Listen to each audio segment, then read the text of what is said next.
for the record, Ms. Briggs, since I didn't get to visit much with you, I want to ask you a little bit about your experience as a federal prosecutor, including applying the guidelines. I realize you wouldn't be dealing with the federal guidelines in this new role, but you have dealt with them for a number of years now. I think that's very important, so I'm going to ask you some questions about that. You were, a few years ago, you were counsel for some years at Arnold and Porter. Is that right? Do I have that right? Yes, that's correct, Senator.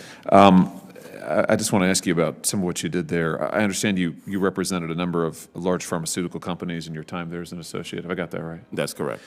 Can you describe the nature of that representation? Let me just ask you a little more specifically. Did any of the work concern opioids? No, Senator, none of the work concerned opioids. Well, what about patent infringement?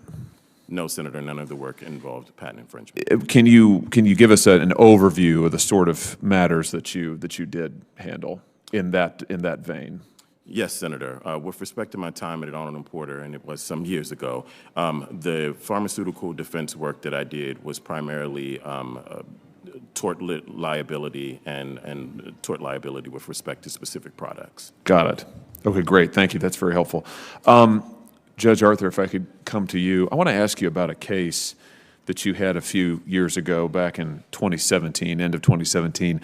It's a petition of J.O. This was an adoption petition where the D.C. Court of Appeals held that you erred in granting the adoption petition because the birth mother wasn't competent to designate a preferred caregiver under D.C. law. Do you remember this case at all? I mean, it has been several years ago. It has been several years. I do remember the decision, yes. Let me give you a few of the facts, and then if you can't remember enough, 'cause I realize some time has elapsed, then I can give some of this to you for the record, because I don't want to catch you off guard here.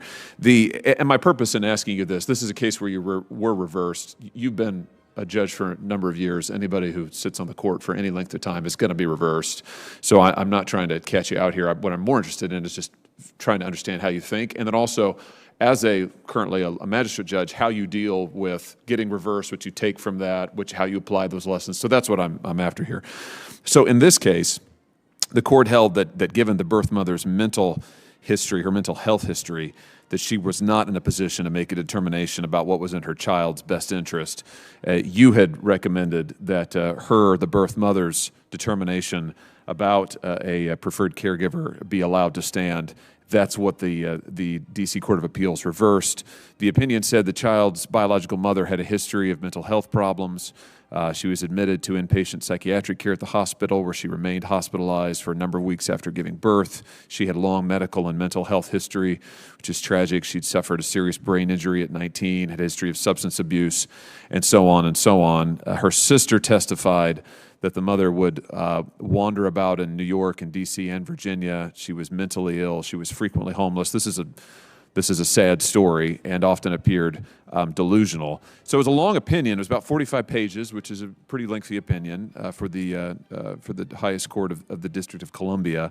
And I just want to the extent you remember it, I'm just curious about what you took from this case, and maybe more generally, being reversed, what lessons do you draw from that, and then how do you apply those going forward? Thank you for the question, Senator. It has been some years since that decision was made. I do recall many of the facts of the case. I, however, have to admit that I don't know what the status of the case is, given that it did involve a related matter, so it wouldn't be appropriate for me to comment on the specifics of the case as a sitting judicial officer and as a nominee.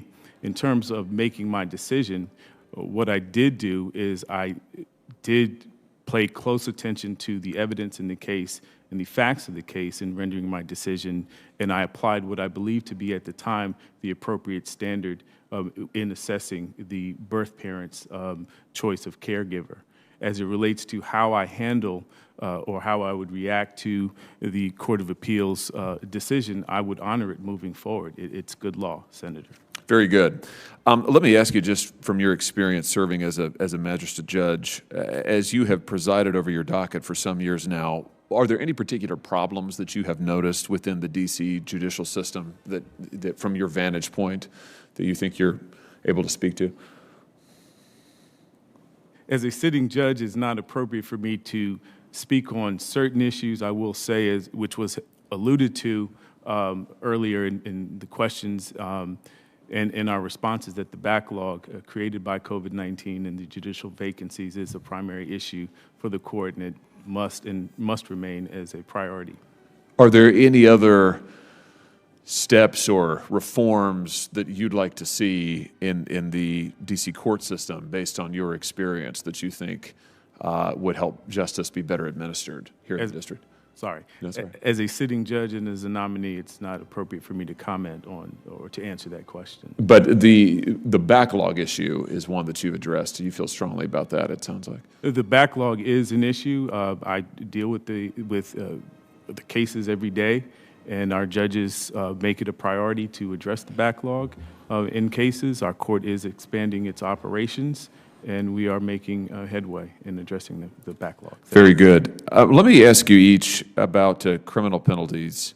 Senator Portman touched on this, which I think is a very, very important topic, given the terrible rise in violent crime, unfortunately crime of all kinds, but especially violent crime that we're seeing all over the country, and that includes here in the district.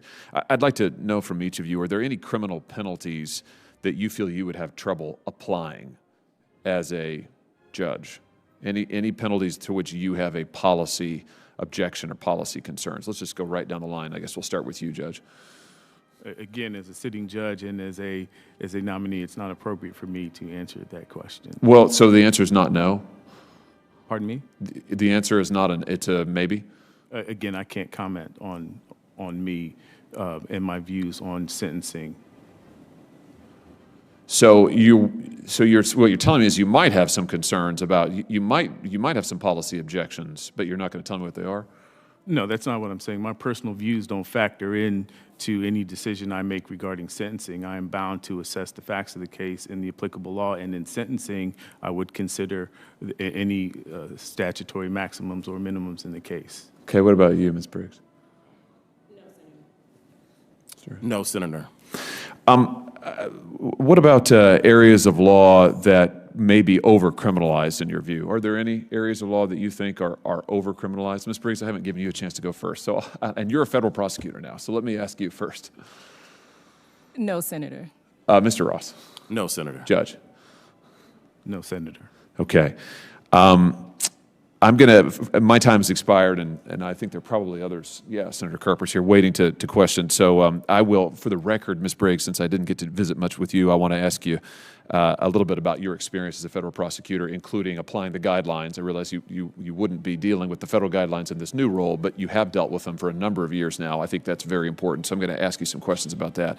And Judge, I may give you another question or two about that case we were discussing more specifically to jog your memory. Thank you, Mr. Chairman.